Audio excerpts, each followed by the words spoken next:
ધોરણ 12 નું physical chemistry ભૌતિક રસાયણ વિજ્ઞાન ધોરણ 11 ની સાપેક્ષે સરળ છે.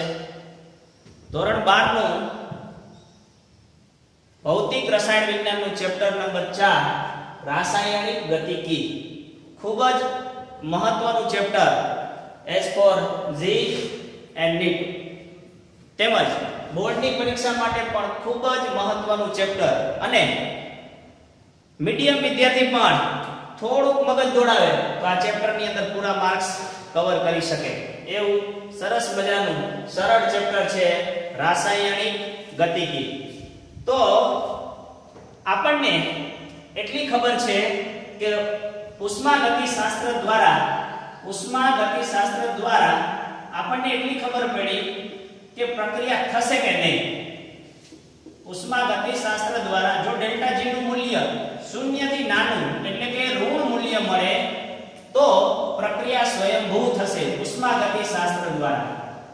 11 માના ચેપ્ટર રાસાયણિક સંતુલનમાં આપણે જોઈ ગયા કે પ્રક્રિયા સંતુલન સ્થિતિએ પ્રક્રિયક અને નિપજની સાંદ્રતા કેટલી હશે. સંતુલન સ્થિતિ માટે વિચાર્યું. હવે ખૂબ મહત્વની વાત છે રાસાયણિક પ્રક્રિયાની ઝડપ એટલે કે વેગ. રાસાયણિક પ્રક્રિયાનો વેગ ખૂબ મહત્વની વાત છે. કોઈ પણ રાસાયણિક પ્રક્રિયા કેટલી ઝડપે પૂર્ણ થશે, કેટલી ઝડપે પ્રક્રિયા થાય છે એ ખૂબ જ મહત્વની છે અને ઉદ્યોગોની દ્રષ્ટિએ પણ ખૂબ જ મહત્વની વાત છે રાસાયણિક પ્રક્રિયાનો વેગ. આપણે સરળ ઓટોમોબાઈલ એટલે કે વાહન વ્યવહારની અંદર વાહનોની વાત કરીએ કે મારી કાર 80 કિલોમીટર પ્રતિ કલાકની ઝડપે ચાલી રહી છે. કિલોમીટર અંતર છે અને પર કલાક 1 કલાકમાં 80 કિલોમીટર ચાલી રહી છે. એમ રાસાયણિક પ્રક્રિયાનો વેગ સાંદ્રતાના સંદર્ભમાં સમયના સંદર્ભમાં માપવામાં આવે છે. પ્રતિ મિનિટે રાસાયણિક પ્રક્રિયામાં પ્રક્રિયકની યા સાંદ્રતામાં થતો ફેરફાર બતાવે છે રાસાયણિક પ્રક્રિયાનો વેગ. તો રાસાયણિક પ્રક્રિયાનો વેગ જનરલી સરેરાશ વેગ લેવામાં આવે છે. સરેરાશ વેગ એક પ્રક્રિયા લઈએ, રિએક્ટન્ટ માંથી બની પ્રોડક્ટ પ્રક્રિયક અને આ છે નિપજ. આના માટે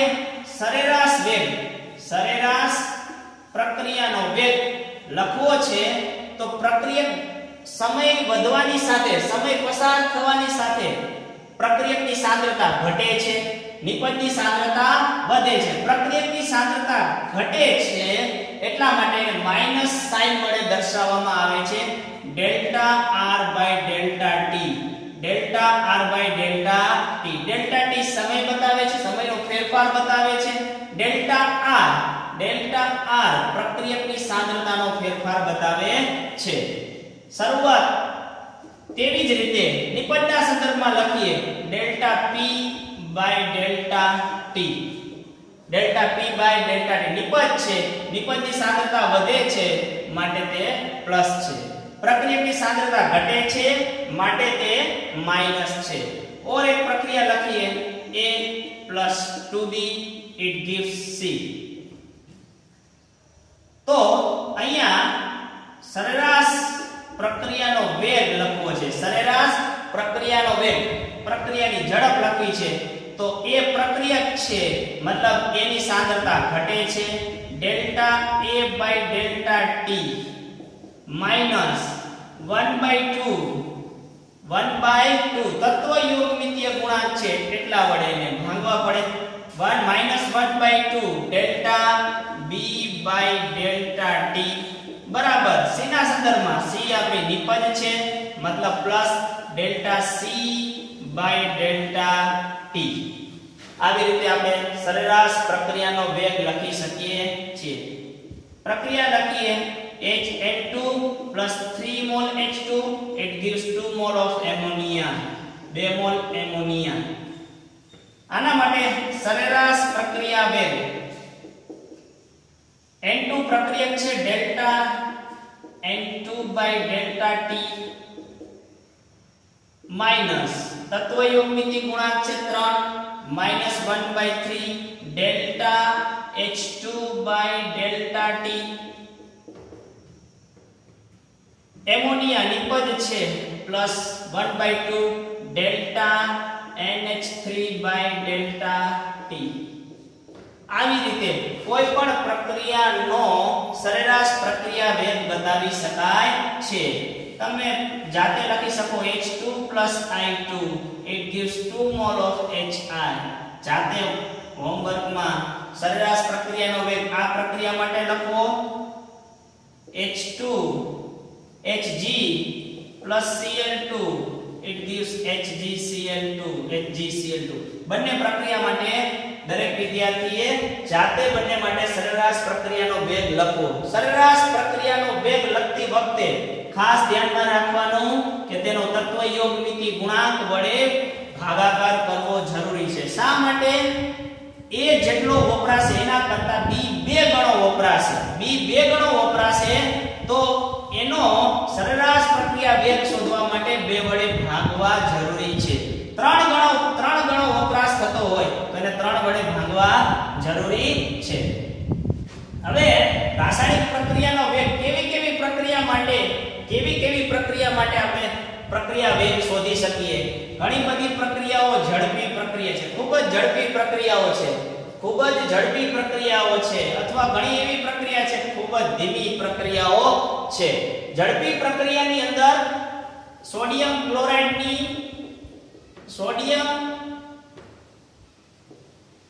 AgNO3 ની સિલ્વર નાઇટ્રેટની સોડિયમ ક્લોરાઇડ સાથેની વેલ ફેમસ વ્હાઇટ પ્રેસિપિટેટ સફેદ AgCl ના સફેદ અવક્ષેપ આવે છે સફેદ અવક્ષેપ NaNO3 છૂટો પડે ખૂબ જ ઝડપી પ્રક્રિયા છે આવી પ્રક્રિયા માટે રાસાયણિક પ્રક્રિયાના વેગ માટે આપણે વિચાર કરવાનો નથી ધીમી પ્રક્રિયા દાખલા તરીકે ભેજ અને હવાની હાજરીમાં લોખંડનું કટાવું ખૂબ જ ધીમી પ્રક્રિયા છે તેના માટે પણ આપણે રાસાયણિક પ્રક્રિયાના વેગ વિશે આ ચેપ્ટરમાં વિચારવાનું નથી મધ્યમ ઝડપી પ્રક્રિયા જેવી કે એમોનિયાની બનાવટ છે 2HI ની બનાવટ છે વગેરે પ્રક્રિયાઓ અહીંયા મેં ઉદાહરણ લખેલા છે તો એનો આપણે આ ચેપ્ટરમાં અભ્યાસ કરવાનો છે આના સિવાયના પણ તમે ઉદાહરણ વિચારી શકો ઝડપી પ્રક્રિયાના ઉદાહરણો ધીમી પ્રક્રિયાના ઉદાહરણો રેડિયોએક્ટિવ તત્વ છે ખૂબ જ અર્ધાયુષ્ય ખૂબ જ ઓછો હોય ખૂબ જ ઝડપી પ્રક્રિયા છે તો આ પ્રક્રિયાઓને આપણે અભ્યાસ માત્ર મધ્યમ ઝડપી પ્રક્રિયાનો કરવાનો છે તો સરેરાશ વેગ આ રીતે શોધી શકાય છે આના માટેનો એક એક્ઝામ્પલ જોઈએ પ્રક્રિયા લખું છું C4H9 H2O સાથેની પ્રક્રિયા Cl છે બ્યુટેન નાઇલ ક્લોરાઇડ ક્લોરોબ્યુટેન ની પાણી સાથેની પ્રક્રિયા C4H9OH બની જશે HCl છૂટો પડશે આ પ્રક્રિયામાં રિએક્ટન્ટ છે C4H9Cl રિએક્ટન્ટ છે C4H9Cl એના જુદા જુદા સમયે એની સાંદ્રતા આપણને આપેલી છે 0 સમયે રકમની અંદર 0 સમયે C4H9Cl ની સાંદ્રતા આપેલી છે 1 સરળ ઉદાહરણ લીધેલું છે ટેક્સ્ટ બુક ની અંદર ડિફિકલ્ટ આંકડાઓ પણ છે સરળતાથી તમે કેલ્ક્યુલેટરની મદદથી કેલ્ક્યુલેશન કરી શકશો અહીંયા મારે ઝડપી અને સરળતા એટલા માટે અંકો બદલાવેલા છે 10 મિનિટ પછી સમય છે અહીંયા મિનિટમાં સેકન્ડમાં પણ લઈ શકીએ ત્યારે એની સાંદ્રતા C4H9 પ્રક્રિયકની સાંદ્રતા ઘટે છે 0.8 થી 20 સાંદ્રતા 0.6 થી 50 0.3 થી 100 0.1 થી આને આપણે R1 કહીએ અહીંયા R2 શોધીએ R2 t બરાબર 0 એને કહેવામાં આવે છે R1. અહીંયા T2 અહીંયા 10 છે. 10 એ સાંદ્રતા છે 0.8, 0.6, 0.3, 0.1. લાસ્ટ કારણ કે એના પછીનું રીડિંગ પણ લઈ શકાય, એને આપણે કાઢી નાખીએ અત્યારે.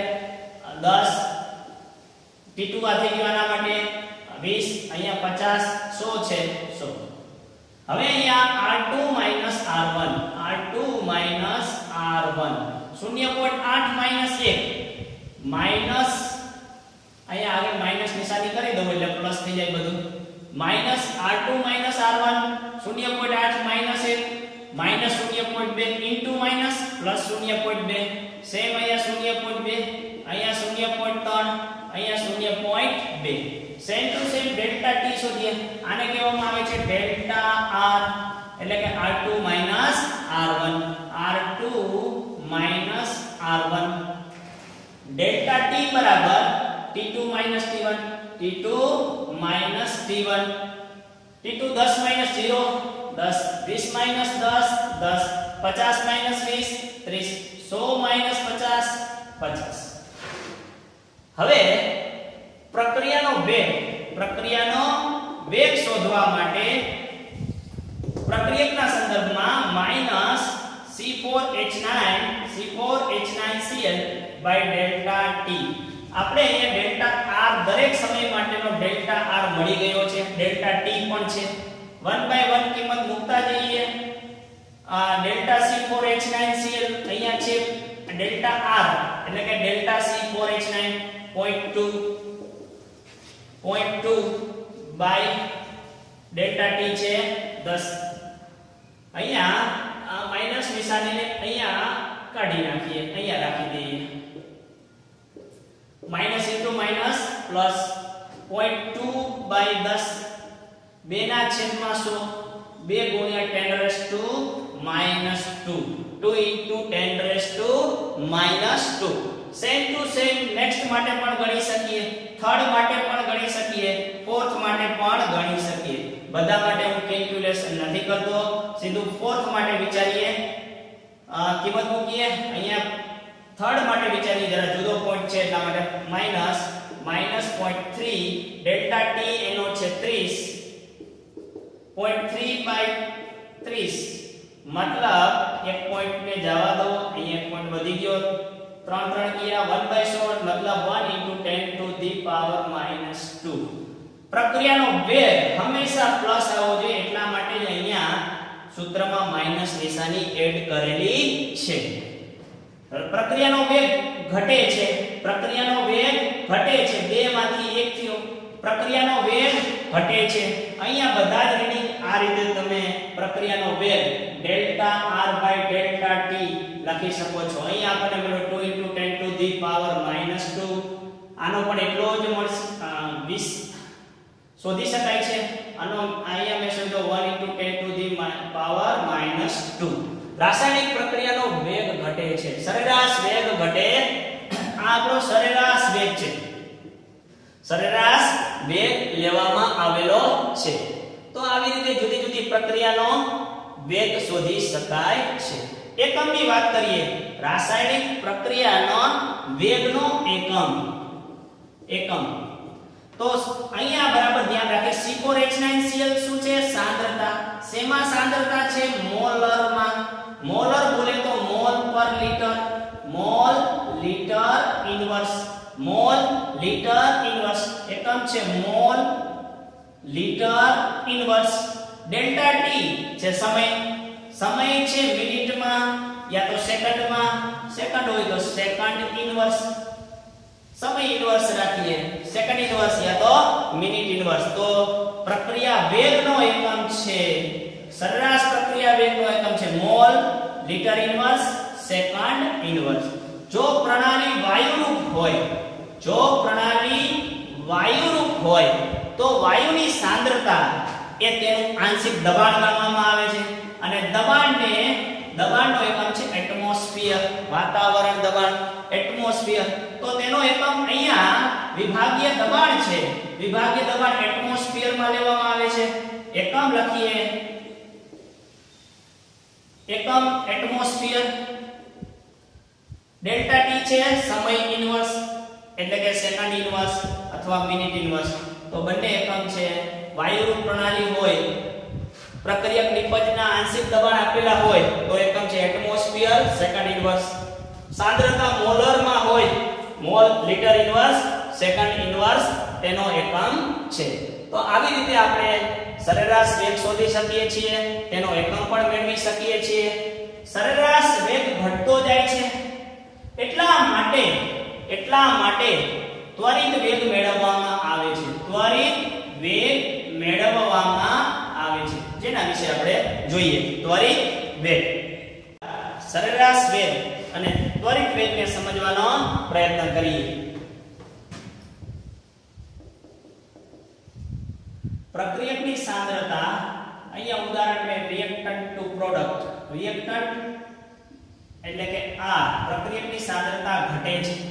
પ્રક્રિયકની સાંદ્રતા ઘટે છે સમયની સાપેક્ષે. પ્રક્રિયકની સાંદ્રતા ઘટે છે, પ્રક્રિયકની સાંદ્રતા ઘટે છે એટલા માટે મેં આ ગ્રાફ આ રીતનો બનાવ્યો છે, કર્વ ટાઈપ. હવે એક સમય, કોઈ પણ એક સમય માટે, દાખલા તરીકે t1 5 સેકન્ડ પછી જે મૂલ્ય મળ્યું r નું, દાખલા તરીકે તે મૂલ્ય મળ્યું 10 મોલ પર લિટર. સમય વધવાની સાથે સમય t2 10 સેકન્ડ, ત્યારે મને મૂલ્ય મળ્યું 5 મોલ. આને કહીએ આપણે t1 સમયે r ને કહીએ r1, t2 સમયે r ને કહીએ r2. અહીંયા આ આલેખ પરથી આપણને સરેરાશ વેગ શોધવાનો કીએ. સરેરાશ વેગ minus delta r by delta t, minus delta r by delta t. Delta r એટલે r2 minus r1, t2 minus t1. r2 છે 5 માઈનસ r1 છે 10, t2 છે 10 second, 10 minus 5, 5 minus 10 minus 5, 10 minus 5 5, 5 1, ઋણ ઇન્ટુ ઋણ પ્લસ 1. સરેરાશ વેગ મળે છે 1. એકમ છે મોલ પર લિટર સેકન્ડ ઇન્વર્સ. આવી રીતે સરેરાશ વેગ શોધી શકાય છે. વાત છે ત્વરિત વેગની. સમજીએ ત્વરિત વેગ. ત્વરિત વેગ માટે જે તે સમયે વેગ, રાસાયણિક પ્રક્રિયાનો વેગ શોધવા માટે સ્પર્શક દોરવામાં આવે છે, એટલે કે ટેન્જેન્ટ દોરવામાં આવે છે. આ સ્પર્શક દોરેલો છે. અહીંયા સમય દાખલા તરીકે 7 સેકન્ડ છે. 7 સેકન્ડે રાસાયણિક પ્રક્રિયાનો વેગ કેટલો હશે? ત્વરિત વેગ એટલે delta t tends to 0. Delta t એટલે કે સમયનો તફાવત 0 ની નજીક હોય, ટેન્ડ્સ ટુ 0 હોય, ત્યારે ડેલ્ટા t ને આપણે dt વડે દર્શાવીએ છીએ. આ જ પ્રક્રિયા માટે ત્વરિત વેગ લખવો હોય તો માઈનસ ડેલ્ટા ની જગ્યાએ dr/dt, બીજો કોઈ જ ફરક નહીં, બરાબર dp/dt પ્લસ dp/dt. કેમ પ્લસ? નિપજ છે એટલે પ્લસ. કેમ પ્લસ? નિપજની સાંદ્રતા વધે છે. r કેમ માઈનસ? પ્રક્રિયકની સાંદ્રતા ઘટે છે. પ્રક્રિયકની સાંદ્રતા ઘટે છે, નિપજની સાંદ્રતા વધે છે એટલે પ્લસ. પ્રક્રિયકની સાંદ્રતા ઘટે છે એટલા માટે માઈનસ. એક પ્રક્રિયા લખીએ HBr - BrO3 minus plus H plus, it gives Br2 plus H2O. પ્રક્રિયાને રેડોક્સ ની પદ્ધતિ દ્વારા, ઓક્સિડેશન રિડક્શન આ પદ્ધતિ દ્વારા બેલેન્સ કરી શકીએ, પણ અત્યારે એટલો સમય ન કાઢતા બહુ ઈઝીલી તેને બે વખત Br2 લખી નાખો, ઓક્સિડેશન આંકમાં ફેરફાર લખો અને તમે એને કેલ્ક્યુલેશન કરો તો બેલેન્સ થઈ જાય. અત્યારે હું સિમ્પલી સરળતાથી બેલેન્સ કરી આપું છું. 3H2O 5 6 એટલે 3Br2. અહીંયા બેલેન્સ પ્રક્રિયા કરી દીધેલી છે, તમે જાતે કરી શકો છો. આના માટે વેગ, ત્વરિત વેગ લખવો છે. ત્વરિત વેગ, સરેરાશ વેગ લખવો હોય તો d ની જગ્યાએ ડેલ્ટા, ત્વરિત વેગ લખવો હોય તો d. ત્વરિત વેગ Br ના સંદર્ભમાં ત્વરિત વેગ -1/5, માઈનસ પ્રક્રિયક છે એટલા માટે dBr - dt બરાબર 1/1 -1/1 dBrO3 minus by dt બરાબર 1/6 -1/6 dH plus by dt બરાબર 1 plus 1/3 dBr2 by dt બરાબર plus 1/3 dH2O by dt.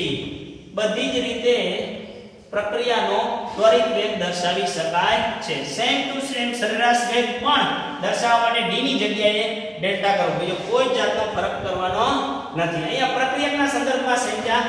Same to same નિપજના સંદર્ભમાં સમજીએ. નિપજ આપણી અહીંયા છે પ્રોડક્ટ, એટલે કે અહીંયા નિપજની સાંદ્રતા છે. નિપજની સાંદ્રતા y અક્ષ ઉપર છે, x અક્ષ ઉપર સમય છે.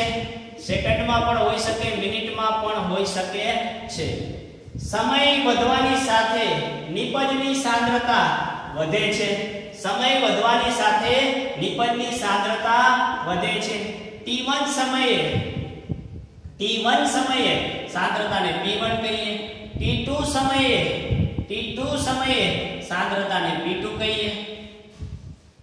સરેરાશ વેગ લખવા માટે delta p by delta t.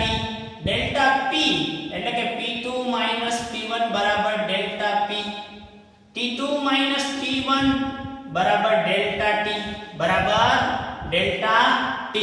Delta p by delta t સરેરાશ વેગ મળે છે. અહીંયા આપણે ત્વરિત વેગ શોધવો છે.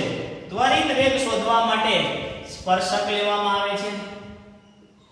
કોઈ એક સેકન્ડ, કોઈ એક સમય માટે તેનો વેગ કેટલો હશે એના માટે -dr/dt. પ્રક્રિયક અહીંયા નિપજ છે તો dp + dp/dt દ્વારા દર્શાવવામાં આવે છે. તો અહીંયા પ્રક્રિયક અને નિપજની સાંદ્રતાના સંદર્ભમાં આપણે પ્રક્રિયાનો વેગ શોધી શકીએ છીએ. ઉદાહરણ લઈએ, આપણે સમજીએ ને ઉદાહરણ દ્વારા. એક સિમ્પલ પ્રક્રિયા હું લખું છું અહીંયા. A + 2b it gives c mol. એની સાંદ્રતા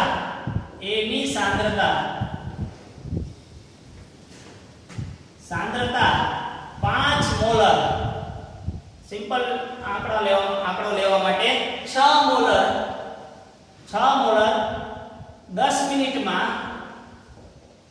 ઘટીને 6 એની સાંદ્રતા શરૂઆતની સાંદ્રતા 6 મોલર 10 મિનિટમાં 4 મોલર થઈ જાય છે. 10 મિનિટ પછી એની સાંદ્રતા 4 મોલર થઈ જાય છે. તો પ્રક્રિયાનો સરેરાશ વેગ શોધો. સરેરાશ વેગ અહીંયા પહેલા સરેરાશ વેગ લખીએ. એના સંદર્ભમાં -1/1 delta a by delta t બરાબર -1/2 delta b by delta t બરાબર +1/1 ન લખો તો પણ ચાલે delta c by delta t. આપણને કીધું છે સરેરાશ વેગ શોધો. આપણી પાસે અહીંયા શરૂઆતની સાંદ્રતા ને હું કહું R1 છે 6 મોલર, R2 છે 4 મોલર.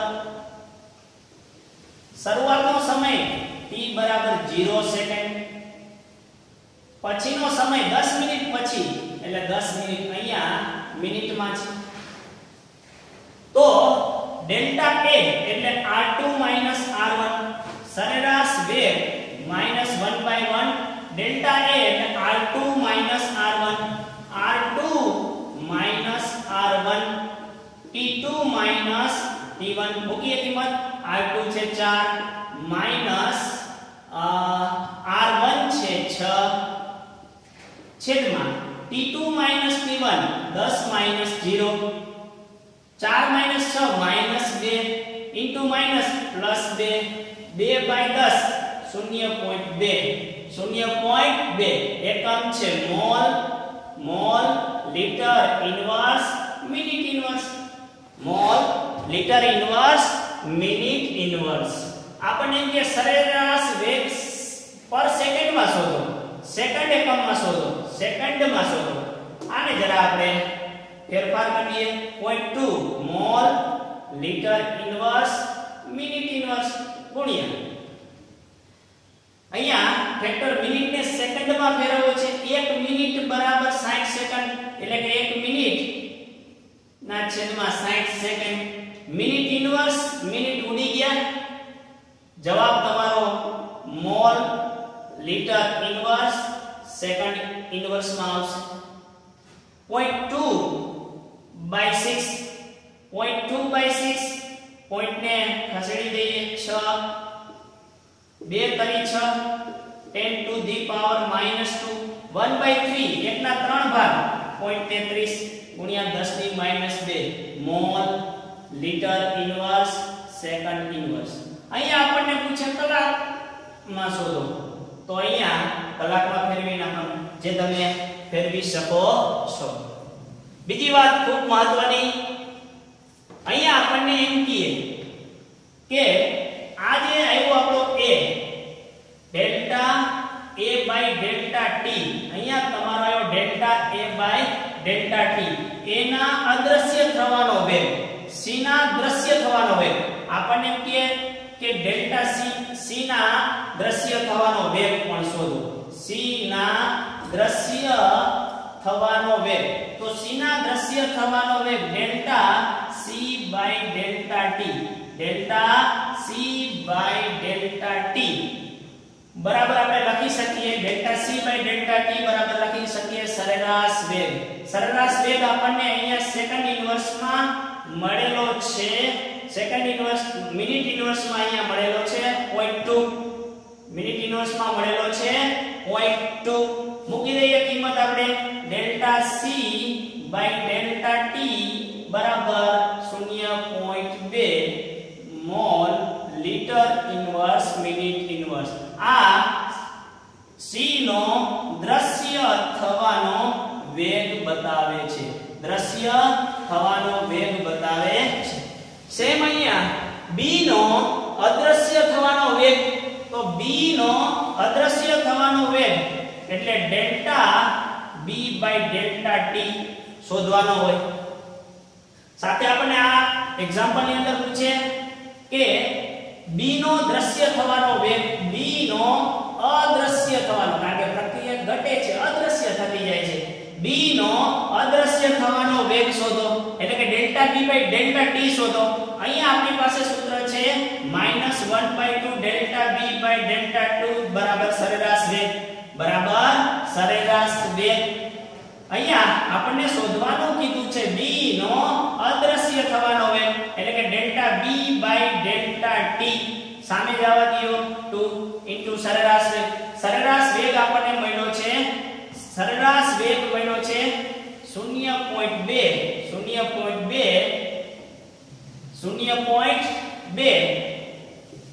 માનાંકની અંદર. સરેરાશ વેગ માનાંકની અંદર લેવામાં આવે છે, માઈનસ ના હોય. 0.2 into 2 0.4 માનાંક છે, ઋણ ધન થઈ જશે. Mall litre inverse minute inverse.